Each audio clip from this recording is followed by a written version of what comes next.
same household.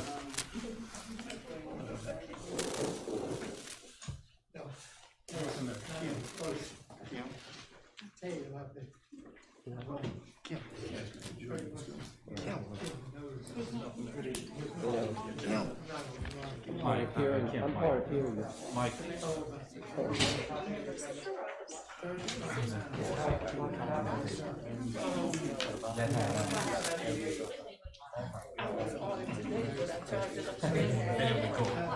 Next hard copy. Let me get one of those.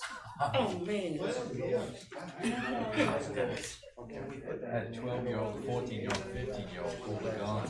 Al Fred had a gun. I'm not joking. On a 30-year-old.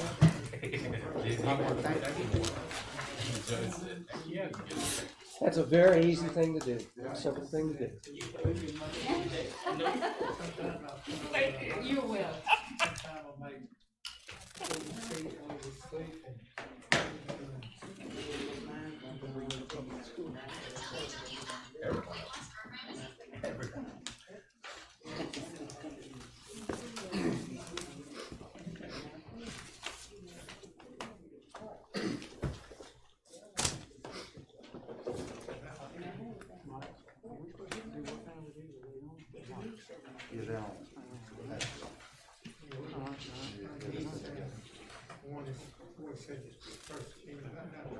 Man, this thing.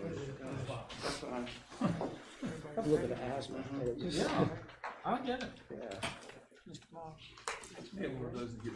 Yes, sir, I'm sorry. No. I'd like to call our regular scheduled South Hill Town Council meeting for the month of September to order, please. Shall we pray? Our most gracious Heavenly Father, as we assemble here tonight, let us be mindful of the many blessings that we have. And dear Heavenly Father, please lead and guide and direct us as a locality, as a town, as a state, and as a country. We face many challenges, dear Lord, and we ask that you lay your healing hand upon us and guide us, and that we make the best decision in your eyes. In Jesus' name we pray. Amen. Amen. Anna? Lily Fagan Spoon, Here.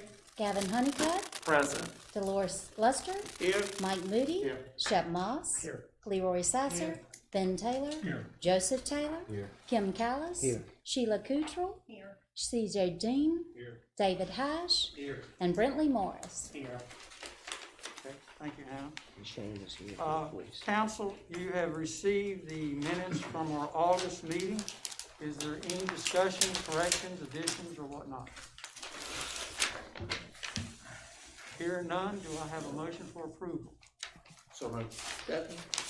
All those in favor? Aye. Any opposed? Okay.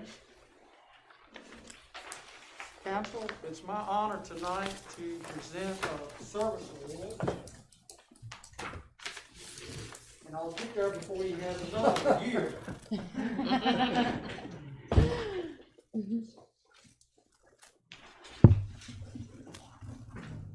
Calvis, I'm proud to present to you an appreciation and recognition for the continuous and loyal service. We present this service certificate of accomplishment to Alan K. Callis for 20 years of service on the 14th day of September 2020. Thank you.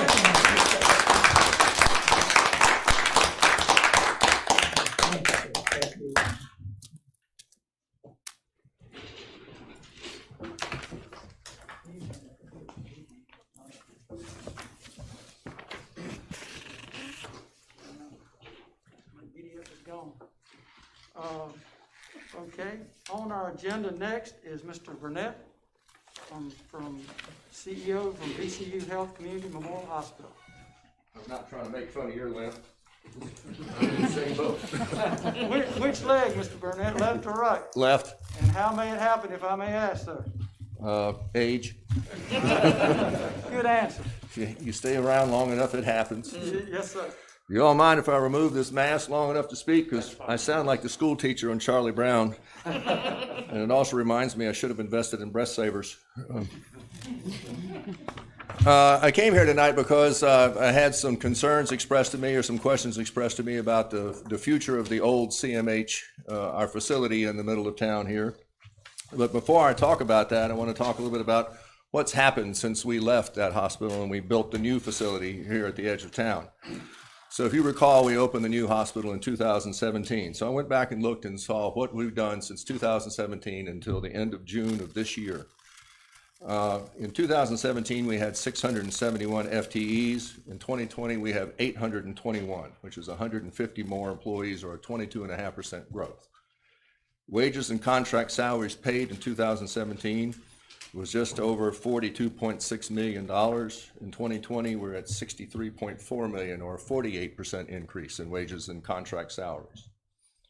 Average annual compensation for our employees, not counting contracts, in 17 was just shy of $59,000 annual wages. It is now $66,000 per employee, and that's a 12.6% increase. Of those 150 FTEs at $66,000, that's $9.9 million more in salaries that are being contributed to this community for the employees for our hospital. We've hired 31 physicians. 2 new specialty clinics have opened, 2 more are under development, 3 new service lines are currently being reviewed and under development that will add another $4 million worth of construction to the hospital, hopefully in this fiscal year. So far to date, without counting that, we've expended, and we just finished, by the way, a $2 million expansion in our building to consolidate our clinics and add another clinic to the facility. So we spent over $100 million in facilities and equipment. Now, I understand there's some concerns about a promise I made years ago when we started building the new hospital that we would not leave a derelict building in the middle of town, an abandoned building. And apparently there's some concerns that I haven't lived up to my promise. So let me tell you what we've been doing since that time. We have been assessing multiple options for using that facility, but at the same time, as I've already discussed, we've been trying to grow service lines and employment and other projects here in the community. VCU Health System has also been assessing other options for that property, including making it into an educational facility. If you understand VCU Health System, they're a $4 billion corporation, and so they've had multiple priorities that they've been dealing with. Where we are now with that building is, right now, it is set up for COVID. Because we did not abandon that building, we have been maintaining that building, we have been maintaining the grounds over there. When COVID struck, we were told that we needed to be prepared to treat anywhere from 54 to 550 COVID patients at one time as inpatients in our facility. And I had 3 weeks to be ready. So in a 3-week period, we converted that hospital back to a fully functional facility because we had been maintaining that facility all this time. The interiors had to have some renovations done, but we got it done in 3 weeks, and it now stands as it's ready to take on 130 inpatients if needed. And it will remain that way until such time as COVID has been conquered. Now, if anybody can tell me when that is going to be, I certainly would appreciate that, because it has been a major burden on our institution. On an average day, 25% of our inpatients have COVID. On an average day, 10 to 15% of our ER patients come with COVID symptoms. And so it is a long way from being gone from this community, and so we will maintain that facility in the event we do have to surge. We now have the capability, through being able to adapt our new hospital and the old hospital, to take up to 225 patients with COVID, or any other disease for that matter. So we continue to be on the ready for that. Staffing will be a challenge if we have to go that high, but we are prepared to try and do whatever we can. We were assessing the old site, the old hospital, for multiple uses. As I mentioned, VCU Health System was looking at it for educational purposes. We were looking at it as the potential for site for a new nursing home, which is in the planning stages. We've been working on that for a few years.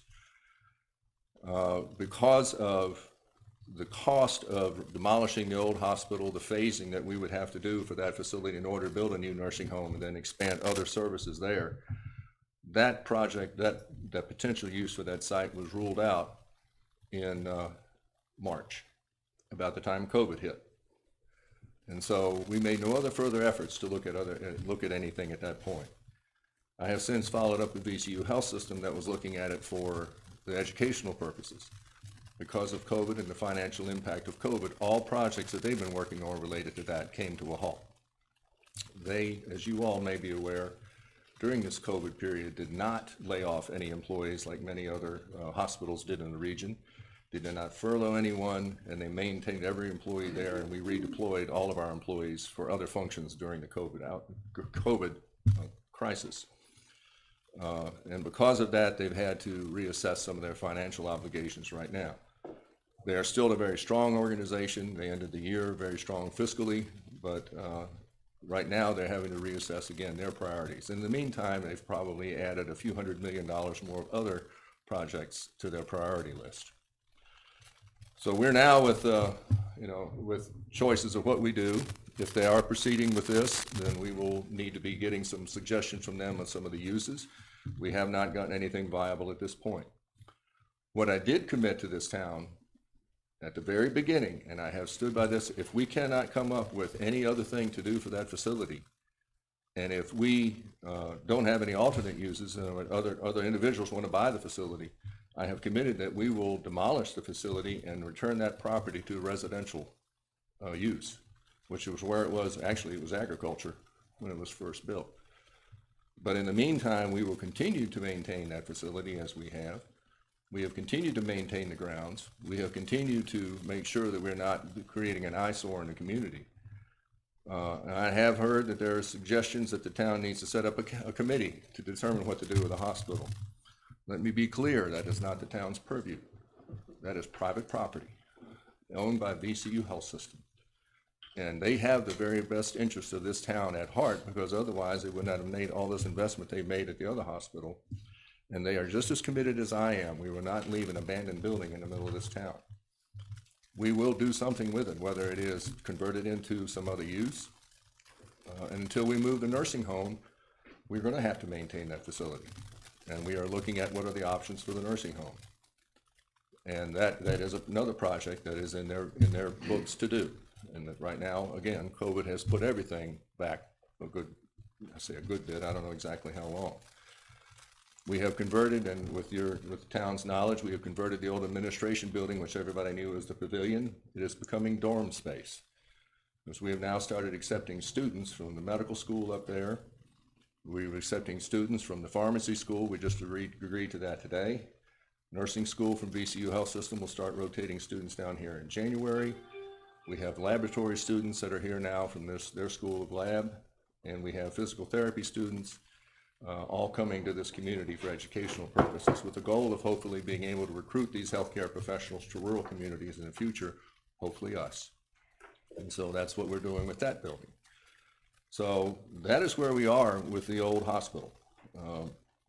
If the town has other suggestions of what they would like to do with it once COVID's cured, and again, if you can tell me when that would be, I would be very happy.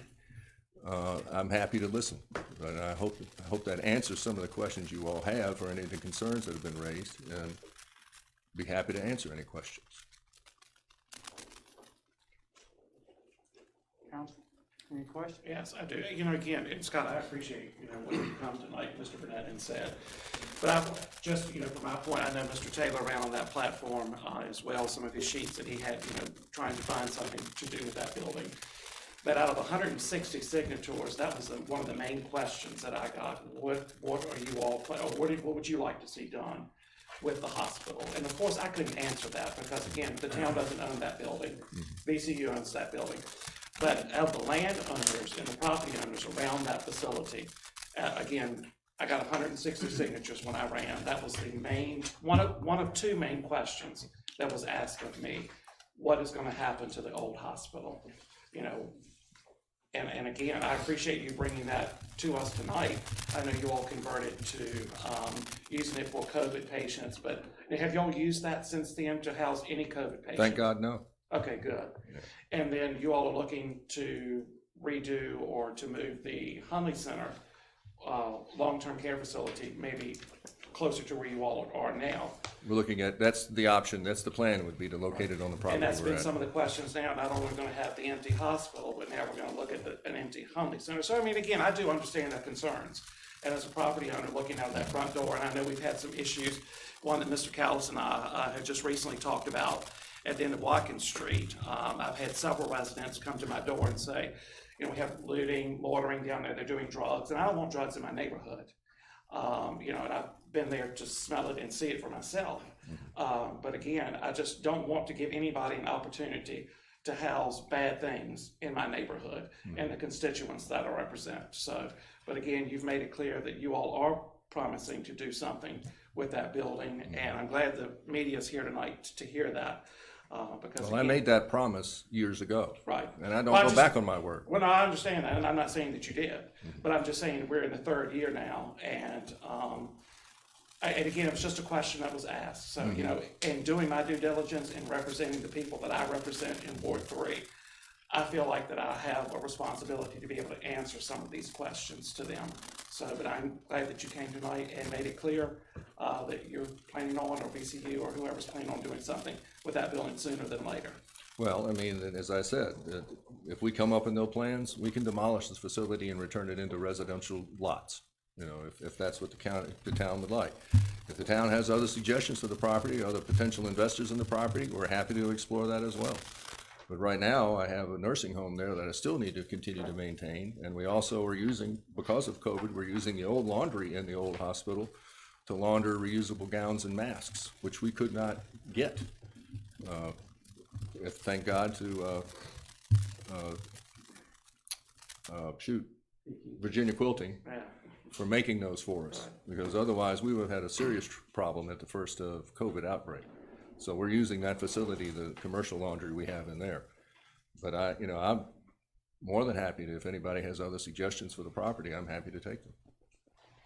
And as far as the drug issue that you just mentioned, we have already had a discussion about that with the town, and we've, approved whatever they would like to do down on the end of Watkins Street. And, yeah, I alluded to Mr. Kelsey that I think you all had talked, so I'm glad to hear that, because maybe that'll break up some of the kids convening down there.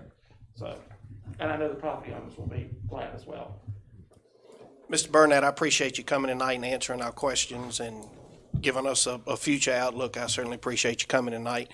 And maybe this was a little overdue, but I certainly appreciate you doing it tonight. Thank you for your time. Sure. Anything else? Thank you very you. much. Thank you all. Thank you. See you all later. All righty. Thank you. Take care. Good luck with the limb. Okay, the next item, council, is citizens to address council. We had a participant who withdrew today, but we had an addition. I think Mr. Paul Duffer. Citizens to address council. This Mike? That Mike? Wherever you prefer. Good evening. Good evening. The town has already taken me to court one time, and I'm scheduled to go again on I think the 4th or 5th. I've got a little piece of paper here. Where's Mr. Hash? Have y'all taken anybody else to court, Mr. Hash? No, sir. Okay. I think it's odd with 34 properties on the list, 34 to 37 properties on the list. I'm the only chicken that's been to the slaughter barn. I've got a bunch of property in South Hill. As Ms. Bracy pointed out, I had too much. Maybe I need to sell it. You know, she had no right to do that. I'm too old to be scorned by a teacher or anybody else. I work all the time. If the chief of police was here, he would tell you he seen me hanging from the Wise house from a rope, scraping and painting windows, because you can't find any help. Tony, quite capable, but he's got bigger jobs to do than scrape a house. Does anybody here know what a dilapidated property is? Can you even get a clue what a dilapidated property is? I don't know who the brainchild behind this. I don't know what to call it. How old is South Hill? 100 years old? And now we got dilapidated properties. We've hired a man that was supposed to be working 2 days a week. I understand he's probably working 3 days a week hunting cracks and crevices that need painting and caulking. I don't know who the brainchild is, but he needs to get a job, as Tony's already pointed out with one person here. Because if you had a job, you'd be too tired to come up with stupid things. We've got a building inspector who is great. We've got a chief of police that's great. They come and talk to you.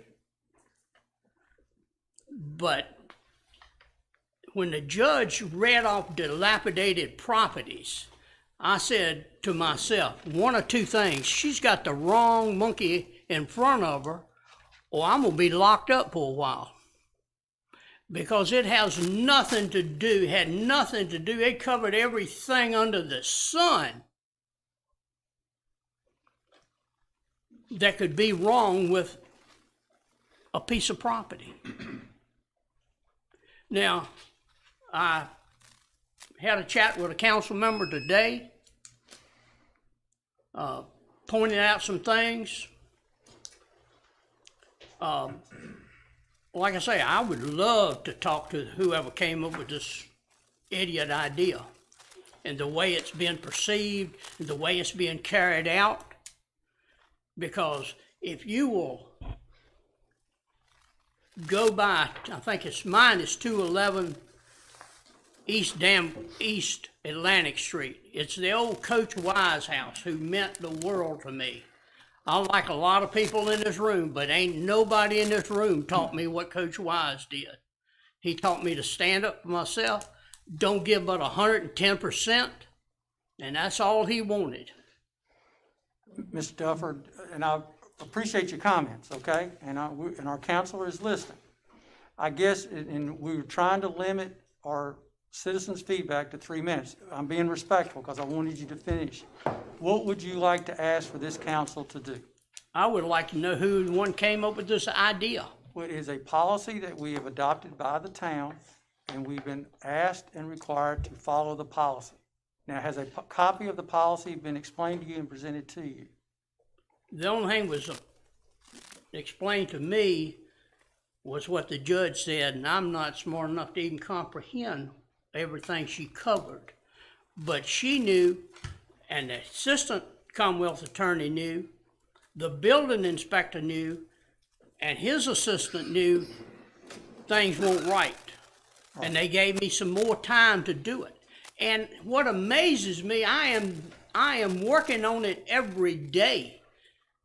He is right beside me. And he knows that I'm working on it every day. And you're taking the guy that's working on it every day, whether it's 100 degrees or 50 degrees, and gonna take him back to court. And you got people here, I looked at the Crowder building. He was notified before I was notified. And you hadn't taken him to court. Now, I don't know if it's got anything with him being a lawyer or what it's got to be doing with. But, I mean, the town of South Hill kept a building I bought 8 years ago closed.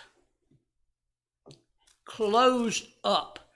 And the mayor, that man right there knows it, because I had a conversation with him before he was mayor. And after he was mayor, I was able to at least open it. And it's been very successful, even with covert. But I have survived submarine duty, I've survived pancreatic cancer, and I don't scare very easy. Right. So what I hear you asking is, or from a standpoint, the original question is, this council has adopted and supported the dilapidated policy.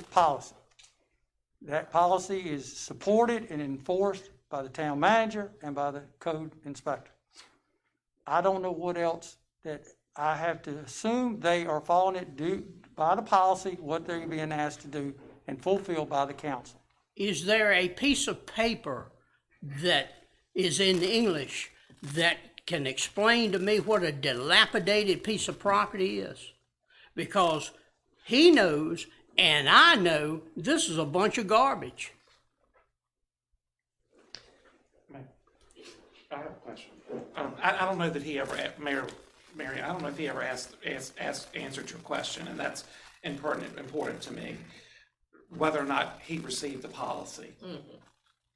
Did you receive a copy of the policy? Not that I recall, but Mr. Hash would know. Describes dilapidated property in the town of South Hill, because dilapidated property in Brunswick County may be totally different. Mr. Callis, you had some input on this? What council asked us to do was to go around and look at properties that did not meet the requirements of the Virginia Uniform Statewide Building Code. And that's the document that David has in his office, and it's a code. It's a thick document. And what council did is ask us to be sure that we enforce the requirements of that code. So that is the document I believe that you're referring to, and it is available online, and there is a book in David's office, and it is yay thick, and it talks about the breadth of things that are involved with building code. So our charge by this council, not so much a policy, but was to enforce that code. And that is the reason we have a part-time person in the code compliance department. But did Mr. Duffer receive a copy of that? He's been asked that by the mayor, and I don't know that he's answered it yet. We did, I'm gonna say no. yeah, and we did not, to my knowledge, David, I don't believe we gave him a copy of the Virginia Statewide Building Code, but it is available online. It is a document, we don't keep copies and copies of it because it's a thick document. Right. But it is available online, and Mr. Hash will be happy to show you where it is. Or If print a copy if of it. anybody has any free time, take yourself by that house. And when you get in front of it, if you come off of the stoplight on the main drag, take a right and go down towards Advance Auto, you can look at all the houses through there. And I'll bet you mine looks better than anybody else's. And two of the houses I know were on this list, and now they're off the list. And you would be amazed at what you would see. Anybody with a grain of common sense, a grain, would know that the Wise House looks better than anything you see till you get to the Wise House, and then they're memory makers, and then it looks really good. But just a grain of common sense, that's all it's gonna take for y'all to wake up and look and see what's going on. Mr. Mayor, I will say, and as Mr. Duffer alluded, I own the property right next door to him. So nobody wants the property fixed more than I do. But I will have to say that over the last 4 or 5 months, nobody has worked on their property more in all different weather conditions than Mr. Duffer has. Now, we'll have to give him credit for that. I did go over today by his request and look at his neighboring properties on the stoplight side, coming up towards the stoplight. I did take some photos.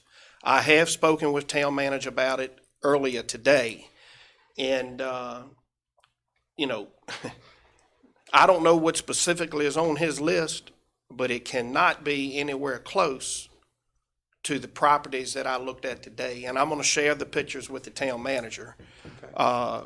Again, I want Mr. Duffer's property fixed, but if he's being singled out, or if he's the only one that's going to court, we do have a problem. The town has been sued before, and I have enough money to sue them again. Because I will not stand. That's why I bought that house. That man meant more to me than anybody in this room. And that's no disrespect to anybody, but he did. He does keep the grass cut on a weekly basis. The properties beside the grass is, and the vines on the Thank you. house and the fence, Thank you. it's bad. Thank you.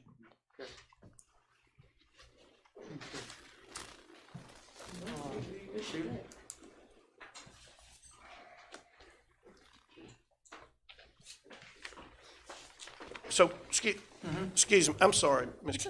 So, can we maybe get a meeting with, I mean, he came up and talked and he sat down and Well, how are we gonna resolve this? well, what I would expect to be is that you said you're gonna provide pictures to the town manager? I can provide them to all the, Okay. I'll provide it to whoever requests them. Okay, and then I would like Paul, if you would, Mr. Duffer, to get with David to at least be comfortable as to where the statute, the definition, and expectations are. I would ask that. Okay? So we're gonna continue his case, or we're going, that's up to the court? Well, no, we can drop it. It can also be up to us, I guess, to a certain extent. I don't think so. This town has a policy. I think there are two issues. I think one is Mr. Duffer's main issue is why is he the only one being singled out? He's the only one being singled out, and I think that needs to be answered. But the other issues with all these dilapidated properties, as you were referring to people when you were campaigning, calling you, I've had people call me about riding through South Hill and looking at dilapidated property in South Hill. Absolutely. What an eyesore it is, and how people don't want to locate when you ride through the main thoroughfare. You can ride through, I'm not throwing rocks at Cambridge or Blackstone, but you've got all those beautiful Victorian houses falling into disrepair. And we've got them here, they're not all Victorian, but it's blight. We've got porches falling off, we've got people that don't paint their house, we've got grass up to your knees, we've got dilapidated property. I get more calls about dilapidated property than I have any other subject since I've been on council. And it's an issue. Right. And let the courts handle this. Let the courts make these decisions. They've got the questions. Now, his issue about is he the only one? I can't answer that, why that's happened. And there are others on here that are just as serious. I'll be the first to admit that. Sure. And I think that's what needs to be looked into. Absolutely. But the issue of going back and you know, if it doesn't qualify to fit the code, then it's a moot point.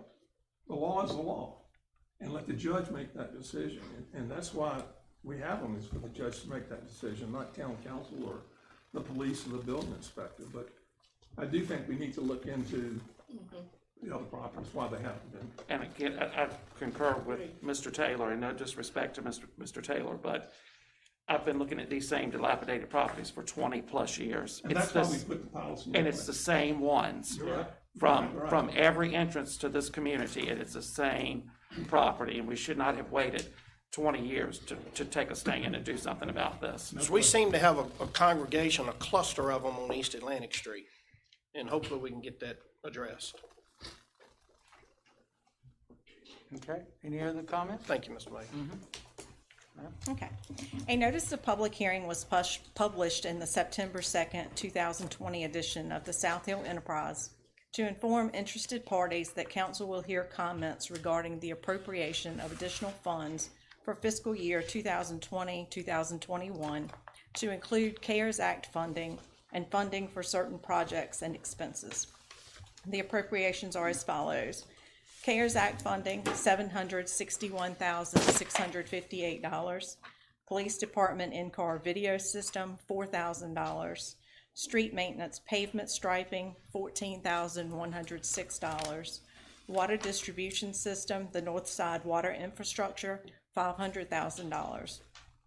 Sewer collection, sewer rehab slip line, $51,920.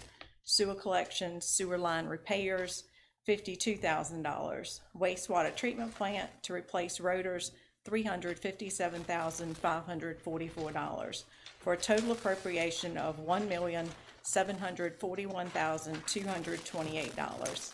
At this time, I would like to open the public hearing. Is there anyone that wishes to speak? Seeing no one approach, I will close the public hearing. Okay, council?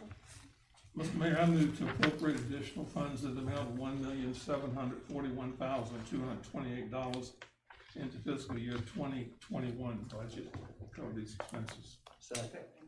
All those in favor? Aye. Any opposed? Thank you.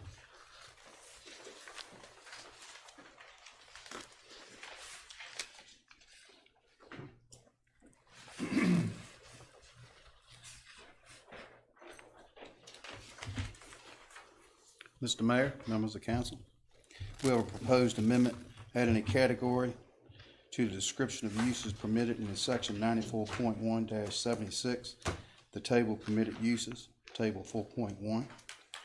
The new category would read data center to be allowed by right in general industrial district IG and industrial park district IP. I'd like to open the public hearing for comment.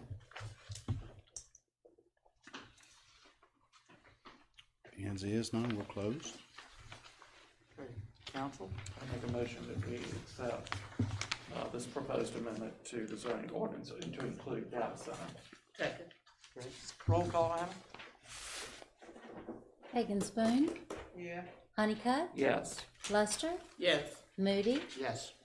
Moss, Yes. Sasser, Yeah. Ben Taylor, Yes. and Joseph Taylor. Yes.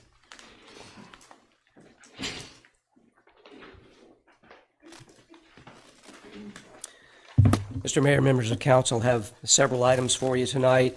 We have been working with the Southside Planning District Commission to develop and maintain a hazard mitigation plan that, Excuse me, sorry, Mr. Cowles.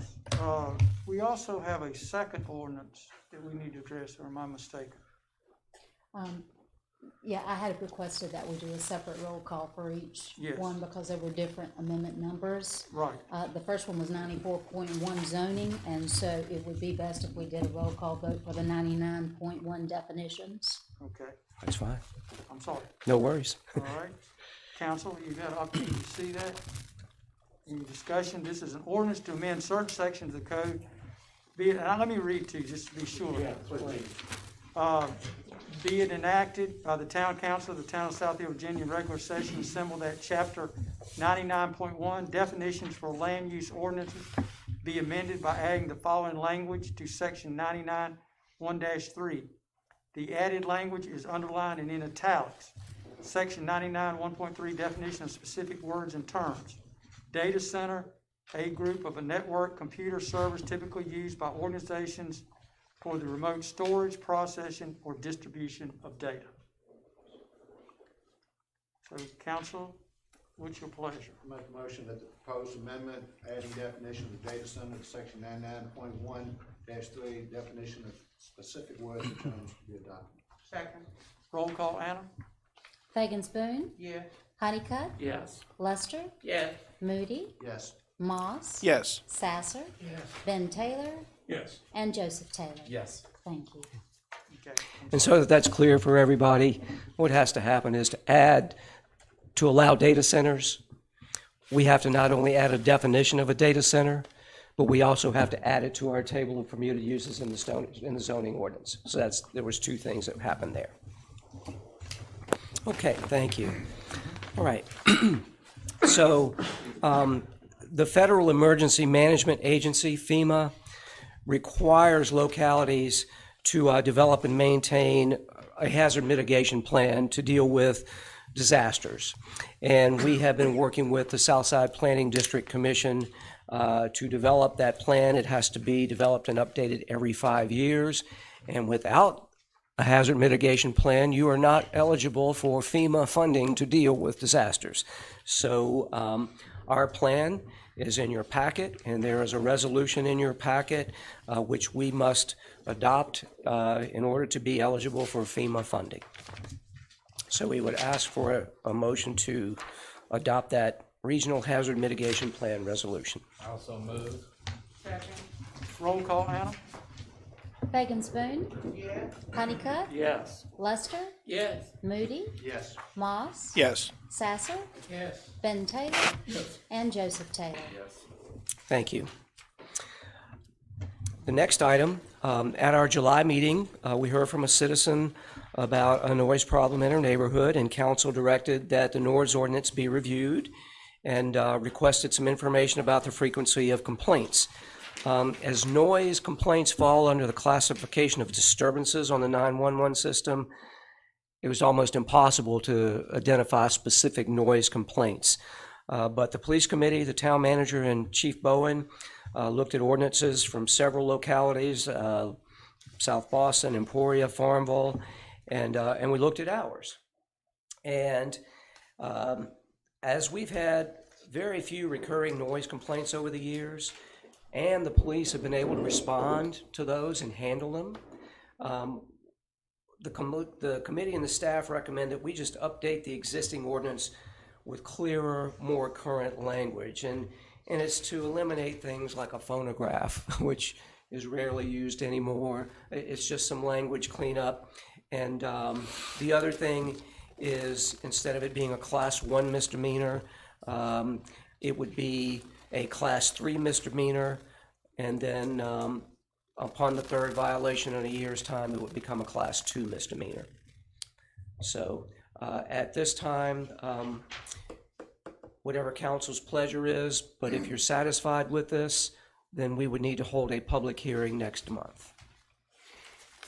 Mr. Mayor, move to hold a public hearing at the October 13, 2020 council meeting to receive comments on the proposed amendment to Article 4 net noise of the code of Town of South Hill. All those in favor? Aye. Any opposed? Nay. Nay. Nay. Okay, I'm doing roll call, Anna. I'm sorry, before, are you gonna call for discussion? Okay, discussion. Okay, I'm sorry. So how are you all gonna judge? I just wanna know how you're gonna judge this, so it's fair to everybody. Like, so, I mean, is it like a certain I know some of the localities, like, use decimals, like, if it's so, and I'm not familiar with all of the language, I just know what I've read online in different towns. Who's gonna be the judge of that? So it's fair to everybody. The police department will be the person to cite parties that violate the noise ordinance. It is a very challenging ordinance to enforce. We looked at decibel levels. The challenge with that is if you have a decibel meter and you get a call, by the time you get there, most of the time, the noise has dissipated and you can't get a measurement of the noise level. The other thing is people call when the noise is loud and the police show up, the noise goes down. So it almost has to either be heard by the police to charge people, or the party who is being offended has to ask that the police cite them, and then that party has to show up in court and testify. So at the end of the day, it's going to rely on the testimony of either the police or the person that wants the charge made in court for it to be punishable. So if we have constituents in our area that we represent, going back to that, and they complain, it's a lot of noise, and, of course, when the police get there, when they see the police drive up, that's the first thing they're gonna do is turn it down. So I'm saying that we're still gonna listen to the constituent itself. And what the police will do is go to the people who have had the music turn or the noise and say, we have had a complaint. Would you please respect your neighbors and turn the noise down? And in my conversations with Chief, that takes care of the issue almost all of the time. Okay. So continue to call the police, they'll show up and they'll address it. And if it doesn't, there are only rare occasions when that hasn't happened, and one was in the lady that spoke in July. Mr. Carroll, Yes, ma'am. with the limited complaints that we've had concerning the noise, I don't think we need to amend the noise ordinance. I think it should be judged on a case-by-case basis. And at the same time, as far as putting in a time limit on when we can play our music, or that's just, to me, an invasion of privacy if I want to play my music in my house at 10 o'clock at night. We've only had a few complaints, and at the same time, the same person that came to complain at our meeting was also joined at another party at the same residence that she was complaining about. She was invited there, and she came. So I think we don't need to amend the noise order. Mr. Mayor, I'm just concerned about some of the language. For example, item G, creating loud and excessive noise in residential areas before the hour of 5 a.m. Well, what is and who is going to judge loud and excessive noise? I think if we put that decibel restriction on it. It can be tiered at different times of the day or night. I think it would go a long ways in supporting our wonderful police department. I think when you go up to the court and Officer Moss has to say, well, Judge, it was just too loud to me. I think an attorney can just tear through that pretty easy. I think if you have a decimal level and a decibel meter, and you can say, well, Your Honor, we were there at 1018 and it was above 62 decibels and our code is 60, I think it goes a long ways to supporting our police department and making a much more valid case. Now, I understand those meters have to be calibrated, and I understand it's some regulations with that, but a lot of venues that I play at, as you know, I'm a disc jockey, I have decibel levels and time frames that I have to meet as an entertainer, and I have to check it. And those venue people the venue owners will come up and look at my decibel meter to make sure I'm adhered to and to protect them and the person that is rented the venue. So I just think it's a lot of loose language here, even though you're trying to clean it up. There is no definitive line as far as what is allowed and excessive. And I think if we put those in there, I would be a lot more ready to support this. Mr. Mayor, I'll concur with my colleague that we need to make every regulation we have as objective as possible. The problem with the decibel meter is that we should expect an attorney to, as they would with a tuning fork or a radar system in a speeding ticket case, to attack both the calibration of the decibel meter and the operator to see if they're certified.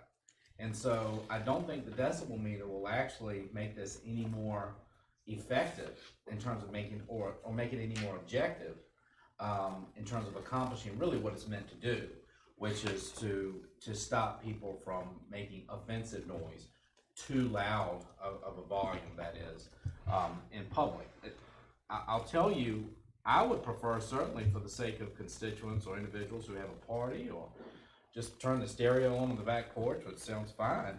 The specificity of this language is far preferable to the shortened version we had previously, and also pretty outdated. I think we have several more scenarios which police officers can review and discuss, which is always what happens in these cases, discuss with the property owner. That's the preferred option. In addition, Mayor, the previous violation provision made this a Class 1 misdemeanor. That's punishable up to 12 months in jail. That exceeds now the penalty for possessing an illegal drug, marijuana. So certainly the reduction in this to a Class 3 misdemeanor is far more fair. I don't think playing loud music reaches the level of a Class 1 misdemeanor, or traveling 86 miles an hour on a 70-mile-per-hour highway. So I prefer the language that is presented in the new version. And I think any litigant or prosecutorial entity is going to have to deal with making sure that decibel meter is calibrated and the operator certified. I don't think that helps us. I'm sorry. Go ahead, Mr. Gans, I'm sorry. Both of those points were discussed by the police committee, and to Ms. Feggins, Councilwoman Feggins Boone point, it was just to get rid of some old language and make it more current. And Chief recommended that we do reduce the offense from a Class 1 to a Class 3. And Councilman Moss, to your point, some localities do have decibel levels in their ordinance. The fact is, we would spend hundreds, if not thousands of dollars on decibel meters for an issue, to your point, that really has not been a huge issue. When we get a call, the police department responds, they ask people to lower the volume, and that's what generally happens. This has not been a big issue over the years. In my time, 20 years with the town, I recall 2 complaints. The one we had in July and one prior about a dog barking, which doesn't even really fall under the noise ordinance, a nuisance. So this is the recommendation of the police committee, and they did think about both of those things. I just wanted you to be aware of that, but I would defer to Councilwoman Luster to. like I said, we reviewed, the language in other localities. We, talked to chief, we took his recommendation, we cleaned up the obsolete language, and we made timeframes which I thought were very reasonable. I don't know what, and we discussed, like you said, the decibel meters and all that kind of thing. It looked like they were, I mean, it's something that we could do, but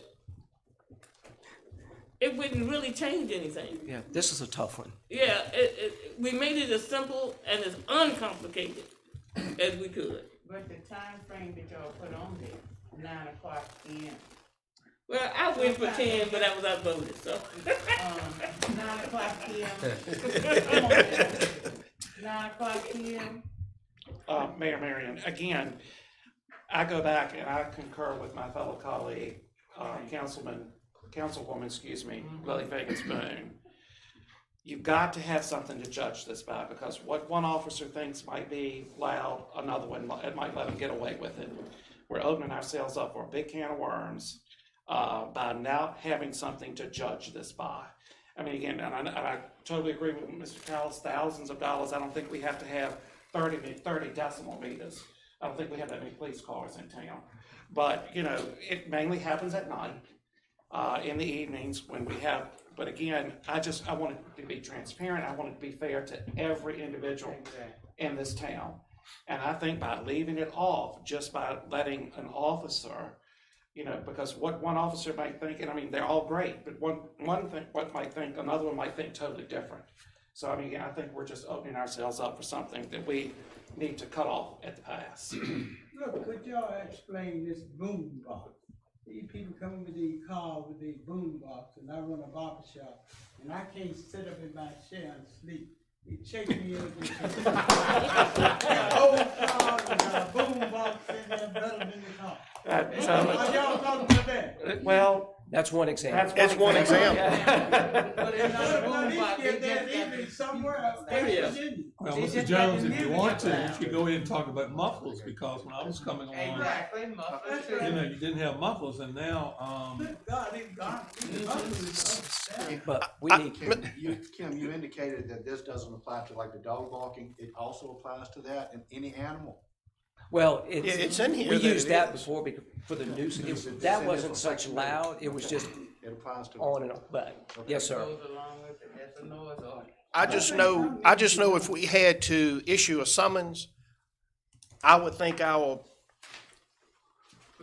police department would want to say, well, I have this information, as you would with a radar gun or a breathalyzer test, versus standing there, well, I thought it was just too loud. Well, and these are all absolute valid points. I think what the essence of it is, though, is when the police get the call, when they go and they ask someone to please quiet down, they quiet down. And it's not gotten to the point where we had to issue a summons. And I think we were trying to get to the point where we could be effective with keeping the peace without incurring lots of dollars for something that may or may not work. But you do have to have an objective standard in court. And, but having that objective standard is probably not going to resolve the issue. It's the feeling of the police committee. Okay, how much are we looking at for those decibel meters? You know, per unit? Oh, Have an idea? $400 or $500 for the lower end ones, I believe. I don't Okay. remember it in front, but it could go on up to several thousand per unit. Okay. But anyway, we need to know what the wishes of the council are. Do we want to send it back to the police committee, or do we? I'm gonna interject something here in just a second. I use a free app that I download that's accepted. Yes, sir. I widely. saw you raise your hand, sir. Okay. I was just gonna add, with the decimeter, it might be possible to use that with a house. But like Mr. Jones is talking about with a vehicle, as a police officer, when I meet that vehicle and it goes by me and it blows my doors off and I have to turn around and go back to pull it over, it's hard to have that decimeter out, you know, ready to measure, and then when I pull it over with the lights on, he's turning the music down. So I just wanted to add. That's an echo of That's what Chief Bowen was. Exactly. Yeah. It's a bit like telling a robber to stop so you can take a picture. I mean, it's so difficult to handle. I completely understand, so. Well, Mr. when Mayor. cars get infected, I mean, don't they do something infected with this loud music or something? Something need to be done. It might apply to a muffler. No, but this ain't no muffler, this a boom. If I Shake this building, this is Mr. a Mayor, if I could mega also- building, shake this building. If I could also add that usually when we get a complaint to a house, we give them several warnings and we usually use the 3-strike rule. Yeah, We give them absolutely. several warnings before we issue it. Mr. Mayor, the motion which was second was simply to have a public hearing.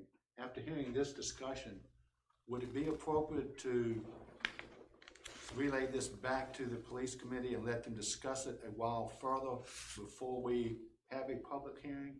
Is that permissible under the rules? Either that or what I was gonna propose for the council is that, these points being made, I would ask the officers to give the feedback back to the chief along with the town manager. I would ask the other council members to provide their feedback back to the police committee. And as you noted, this is just for a public hearing. I see this as a working process. So my thought process, you asking, is that we have a motion on the floor and a second to hold a public hearing between now and next month. We provide feedback back to the police committee, back to the chief, and then have the public hearing. I don't see this thing being resolved within the next 30 days. It may take another 60 days or whatever. But I will do as, that's my thought. Under Robert's rules, I think I'm allowed to withdraw my motion. Yes, yes, sir. And I will withdraw the motion this time and refer this back to the police committee if that's permissible with the council. Yes. Okay, Okay? all right, thank you. All right, so that, Thank you. so for the record, Anna, this has been tabled and back to the police committee. Yes, sir, thank Okay. you. All right? Okay, thank you. So, the next item is a proposed brush, grass, and leaves ordinance amendment. If you look around, you'll see that we often have brush, grass, leaves, and other debris in the street rights-of-way. You see them in the storm drains, you see them in the drainage ditches, and all of this leads to street flooding and hazardous driving conditions. It presents a safety issue for our employees who have to go out in the middle of a storm and clean out storm drains. It presents a safety issue for motorcyclists and bicyclists, even in dry conditions. When you hit leaves or grass in the street, you can go skidding along. And it's also unsightly. So our staff has gone through the ordinance, and we're just recommending that we make the ordinance clearer and stronger, and it just better enables staff to address these issues. And Councilman Moody made a suggestion that we also include in the ordinance that any violation of this would be a Class 3 misdemeanor. In general, if an ordinance, if something is not specified, it's a Class 1 misdemeanor. So the recommendation is that we add the language to this to make it a Class 3 misdemeanor. And you can see some of the photos in your packet about some of the things that we deal with. Mr. Callis, a question regarding section 66-70. It states a charge approved by the town council will be assessed in that situation. Has the town council previously set a charge, or is it based on the hours spent cleaning it up or the volume of what is cleaned up? It's a variable charge depending on how long it takes to clean up the mess. Okay. And Public Works Department will determine what that is, whether it's half an hour, whatever length of time we have to spend. Thank you. And Mayor Marion, and Mr. Callis, you did say, how are we gonna get this information out to the public? Oh, well, we'll have a public hearing next month. Okay. And we have a public hearing on all proposed ordinance amendments. Okay. And so it will be on YouTube. It will be advertised in the newspaper. We would ask that our newspapers make sure that this gets published, should the ordinance pass, and invite people to attend the meeting. And we would also put an insert in our water bills with photos that says, this is good, this is not good, and try to make it even clearer to the citizens. And just a subtle suggestion, sir. I know this has been ongoing for quite a while. And I think early on, I brought back an example, just food for thought, is there was a decal that was stamped over the drain that would say what was not allowed. Just something to think about as a reminder, just a thought. Okay. It's something that's stamped on the drain itself, just to remind people that the grass should not be dumped there. Yeah. Actually, nothing should go in front of a Exactly. storm drain, nothing. But with that being said, nothing should go in the curb or gutters either. That's correct. Because that's eventually That's washed in correct. the storm, okay, Nothing in a drainage way, okay, whether natural or man-made. Okay. Any other discussion, council?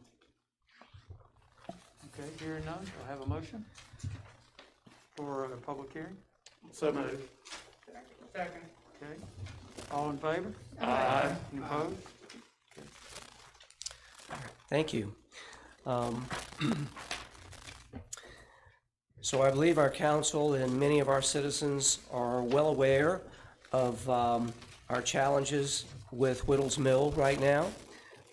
As electricity will no longer be generated there, the Federal Energy Regulatory Commission wants us to give up our exemption, and whenever that happens, generally, environmental groups, the FERC will publish a notice saying that the surrender for exemption has been received, and then they ask for comments. And when they ask for comments, environmental organizations and agencies chime in. And generally, they chime in that we should remove every dam that ever existed on a river. And their focus is very narrow.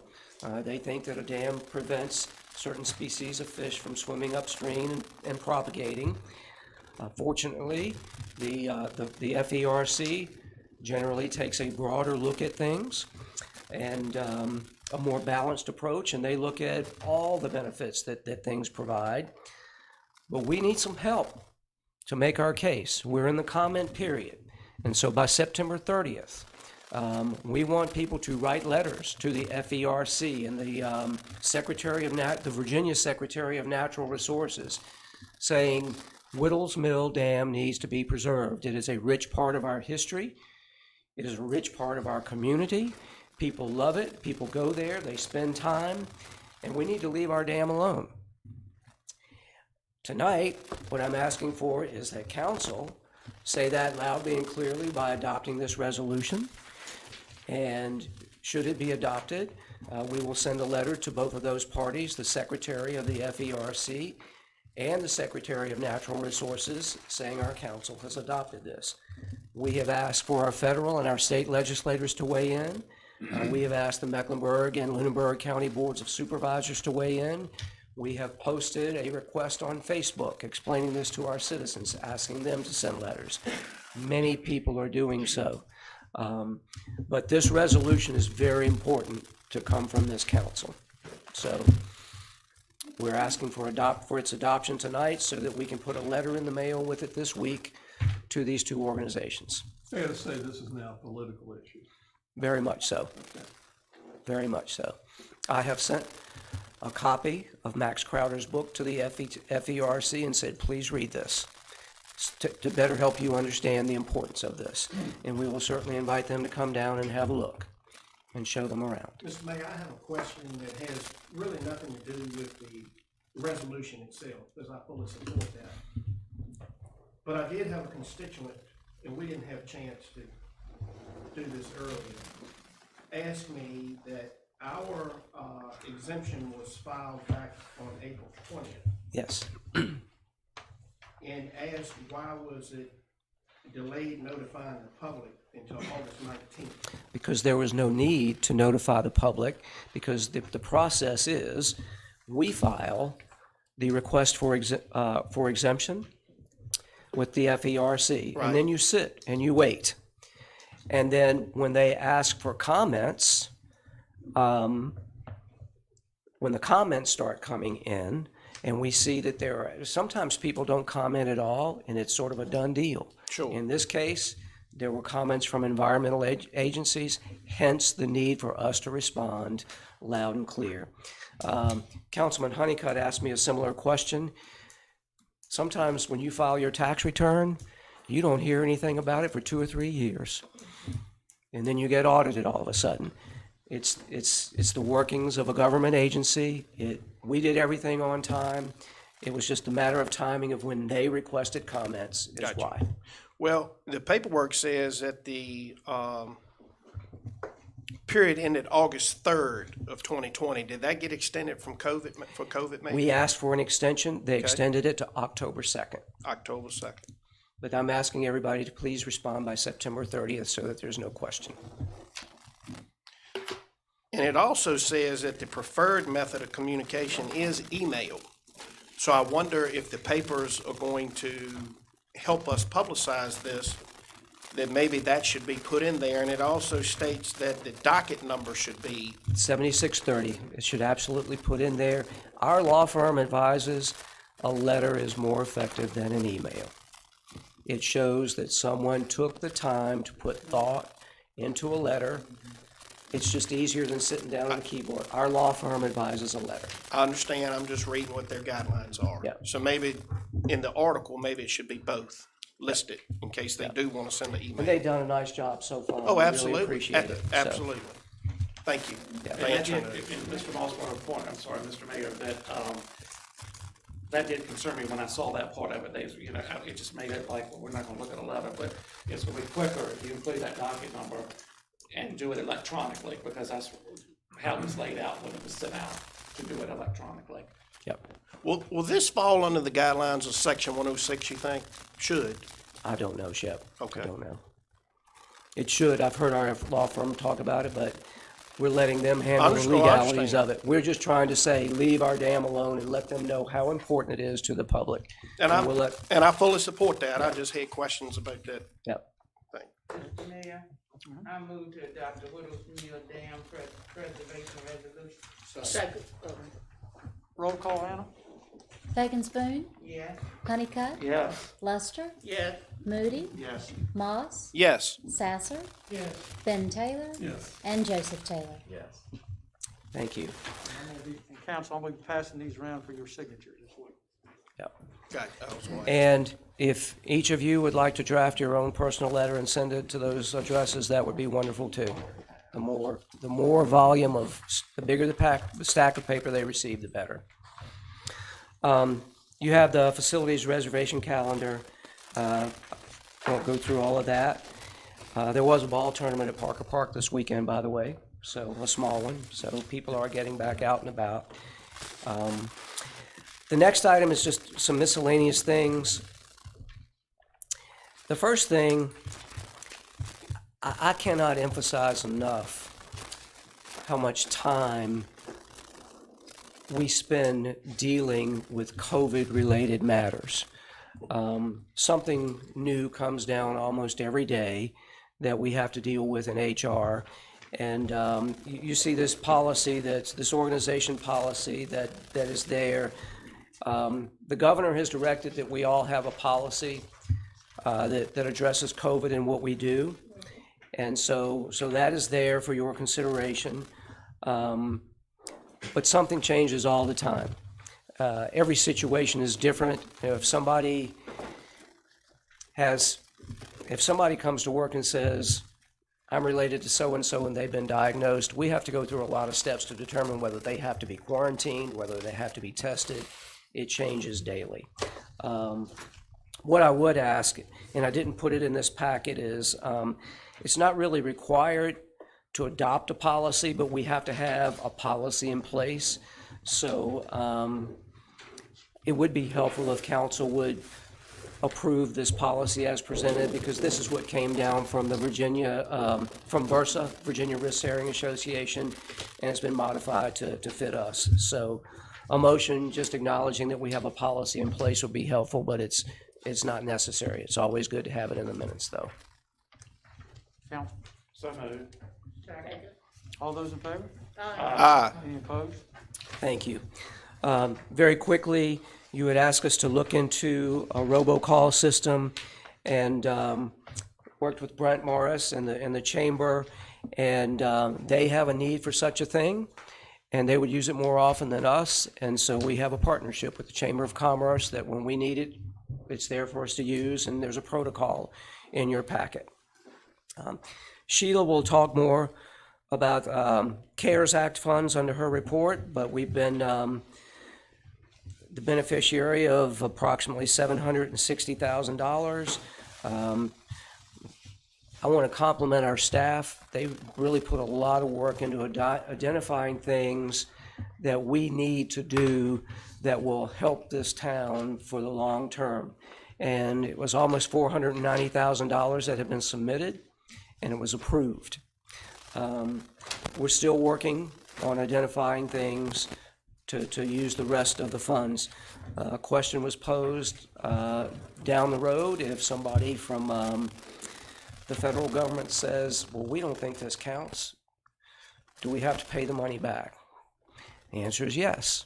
They will likely audit Mecklenburg County first, and then they will come to us. Mecklenburg County would be on the hook for repaying the funds, but then the resolution we adopted says the county can come to us.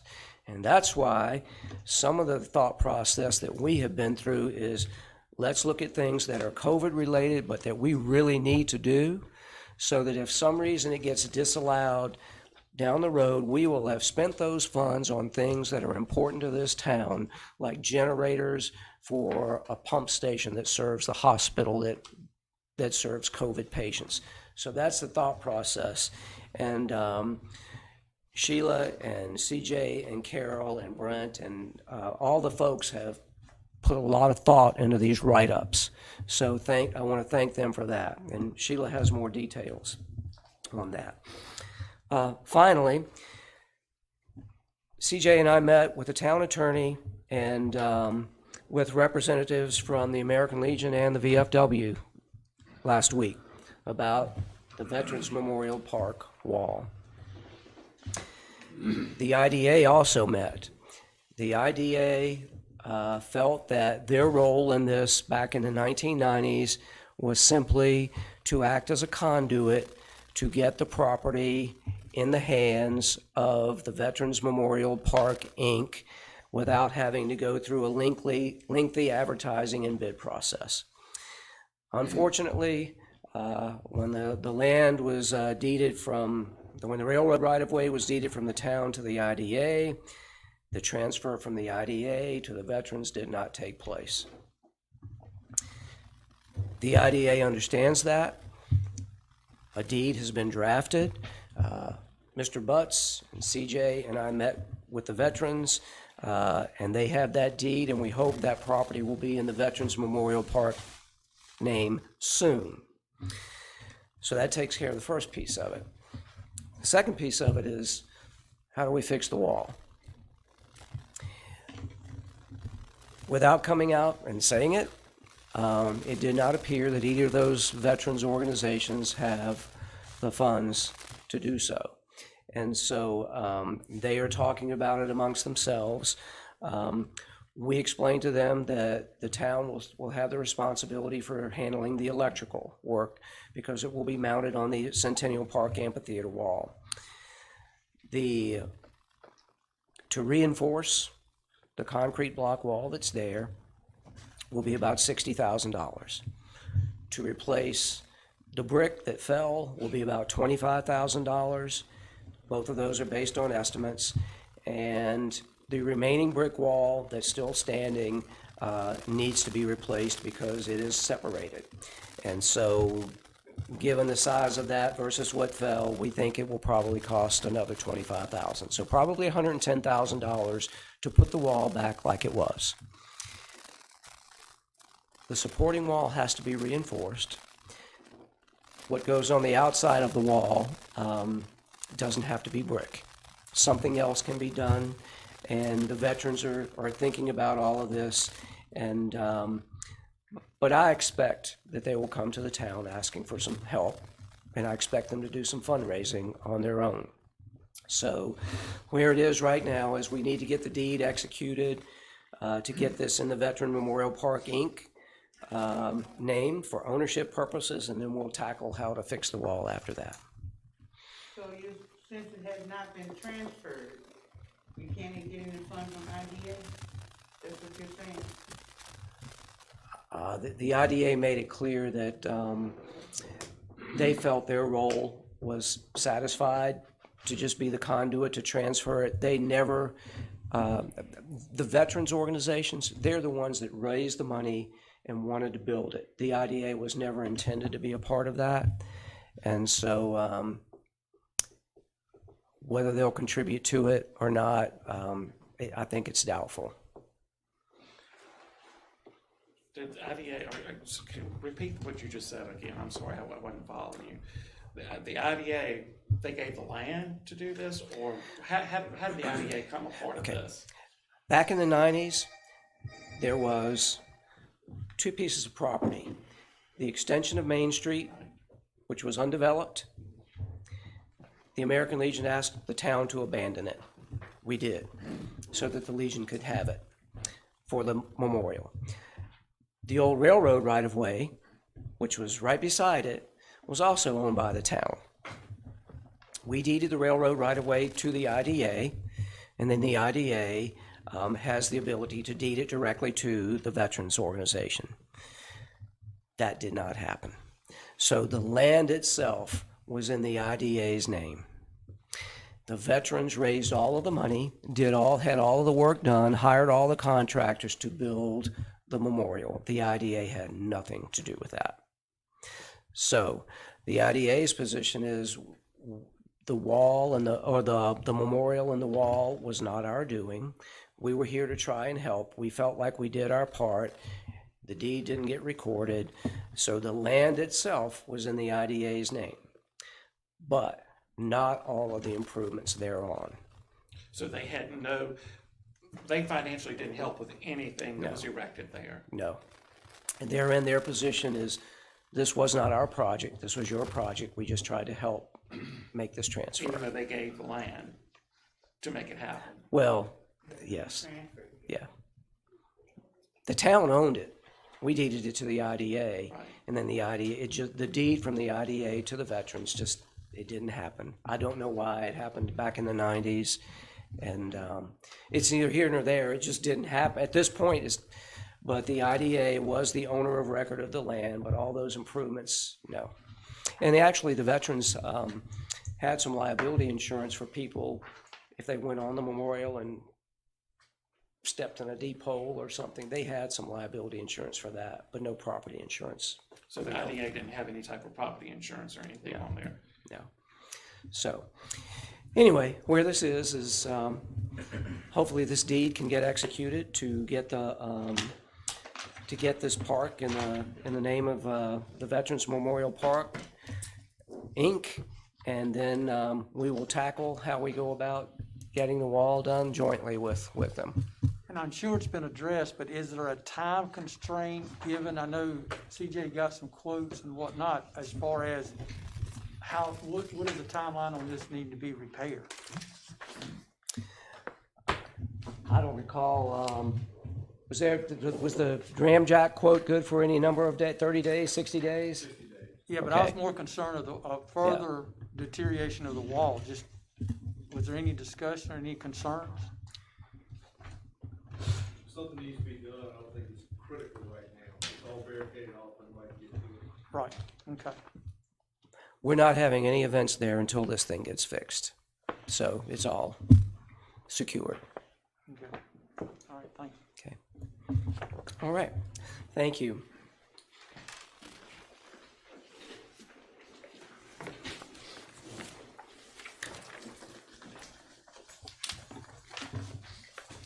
Honorable Mayor and members of council, the financial report for the month ended August 31st, 2020 is as follows. General fund, $6,832,925.08. Water and sewer fund, $1,321,255.46. Cemetery fund, $10,003.01. The total checking account balance was $8,164,1 $16,183.55. Investment accounts totaled $16,000, having a hard time with my numbers tonight. $16,033,785.83. And the police department forfeiture accounts totaled $27,637.45.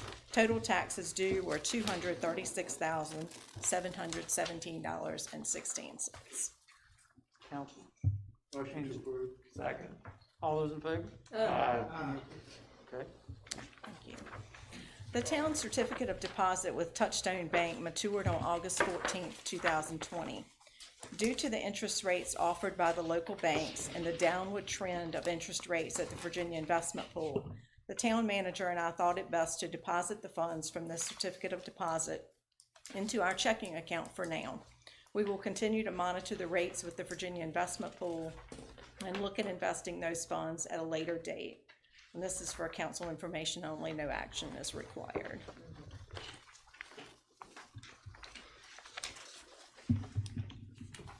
Also before you, you have a list of items that have already been purchased and items being considered for purchase to effectively utilize the available CARES Act funding. And this list is for council information only, no action is required on that. And I will read the list if you would like for me to. Okay, thank you. I was hoping you would not want me to read it. Just asking, ma'am. Sure. So how long will this list be added to, or and when is the cutoff? The items are supposed to be purchased and paid for by December 30th of this year. Okay. So we will continue to add to the list to try to utilize all of the available funding. Okay. We have to have our list in by. Yes, our list has to be to Mecklenburg County for the CARES Act Committee to review by October 15th. Okay. You okay, Councilman? If nothing, no, I saw it. All right. Okay. Any other comments?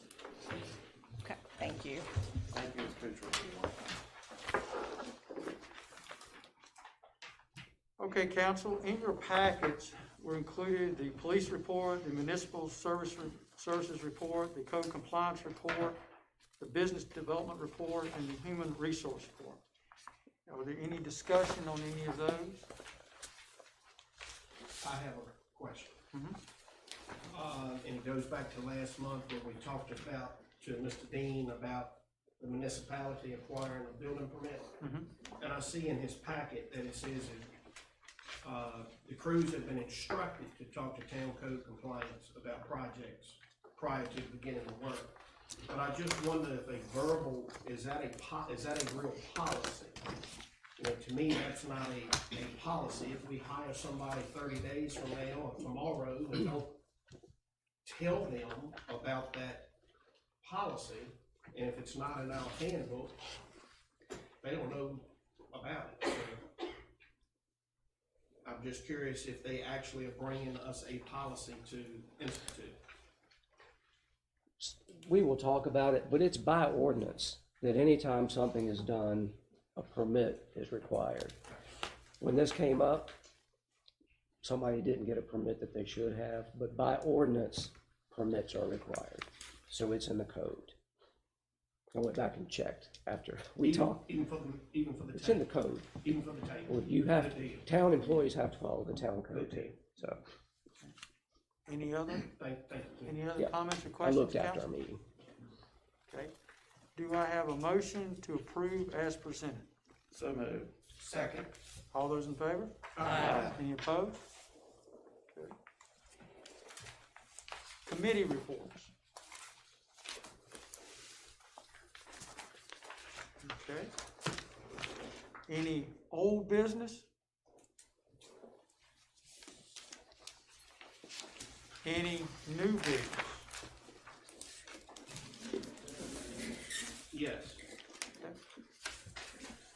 I received a letter from one of our constituents in Ward 3 concerning the ordinance about water meters and transfers from one name to another and having to pay a deposit. I talked to Mr. Callis and a few colleagues tonight, we think it may be best that this go to the committee to review this policy, and I'm not sure if it's gonna be the policy committee or the water and sewer committee. It actually should be budget and finance because it's a finance matter. Okay. But maybe we can send this to the appropriate committee to review it. Okay. Just send me that letter, we'll get it. Okay, yeah. Okay, Anna, you have what you need for Yes, sir. recording? Okay. All right. Any other new business? Hearing none, meeting adjourned. You're concerned what we do with that.